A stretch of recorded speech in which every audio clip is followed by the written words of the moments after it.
दो लाइंस महाराष्ट्र में बहुत फेमस है, मी पुन्हा येईन एंड अकेला देवेंद्र क्या करेगा।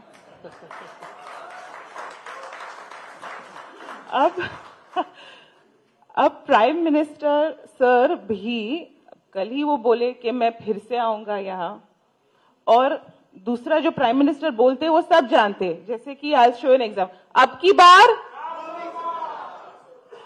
तो ये जो इनहेरेंट कॉन्फिडेंस आपका है, आपका था, जिस which made you say me पुन्हा ये same confidence prime minister sir का है। बट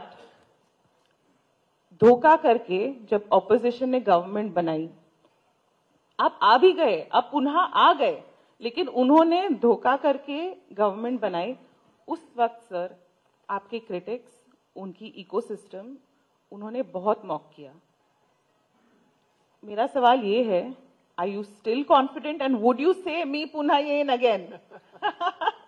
देखिए, पहली बात तो ये है कि मी पुन्हा येईन ये केवल सिंगल लाइन नहीं थी। मी पुन्हा येईन के साथ मैं किस लिए वापस आना चाहता हूं ये था, किसकी सेवा करने के लिए आना चाहता हूं ये था, महाराष्ट्र को कैसे बदलूंगा ये था, ये सारी चीजें थी। लेकिन उसमें से मी पुन्हा येईन ये लाइन लोगों ने ज्यादा कैच की, और वो इतनी कैच हो गई कि वो जो कविता मैंने पढ़ी थी उसको किसी ने बंगाली में ट्रांसलेट कर दिया, किसी ने अंग्रेजी में ट्रांसलेट कर दिया, और एक प्रकार से वो एक बहुत ही बज़ लाइन की तरह वो लोगों के बीच चली गई। और लोगों ने हमको चुनकर भी दिया।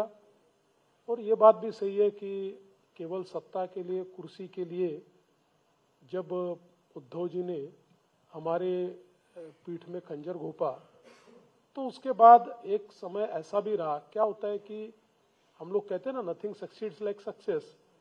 तो हम जब चुनकर आए तो लोगों ने कहा देखो मी पुन्हा येईन कहा था, ये आ गए। सरकार नहीं बनी तो लोगों ने कहा ये देखो ये बहुत अहंकारी थे, इन्होंने कहा था मैं वापिस आऊंगा, ये अहंकार था इनका और इसलिए ये नहीं आए। तो ये तो राजनीति में चलते रहता है।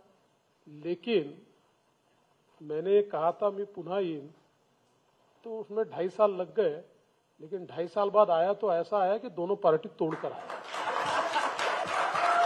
और 2 साथी लेकर आए। और ऐसे ही